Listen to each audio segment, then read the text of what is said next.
din ay may mga pagkakasala at pagkukulang. So, sino ako para hindi siya Sabi patawarin? mo Ang naman na lalim. wala kang kasalanan. Hindi ako perpektong tao. So, ako lagi kong naiisip na ako ay may mga mali din. So, para ako, mapatawad niya ako pag ako yung nagkamali, pinapatawad ko siya.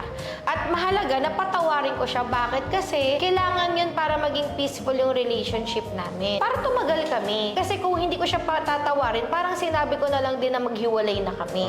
So, sa lahat ng pumapasok sa isang relasyon, kung walang forgiveness sa mga puso ninyo, kung hindi kayo marunong magpatawad, kasi ang unang-unang patatawarin yung sarili nyo sa mga pagkakamaling nagagawa at pagkukulang na ginagawa ninyo. Para marunong kayong magpatawad sa kapwa ninyo. Kasi hindi mo iiwasang magkamali. So, ang akin lagi akong nagpapatawad para ako mapapatawad din ako ng mga ibang tao, lalo na yung partner ko. So, mahalaga sa akin na forgive ourselves, we forgive each other, and we always maintain forgiveness sa relationship namin para tumagal kami.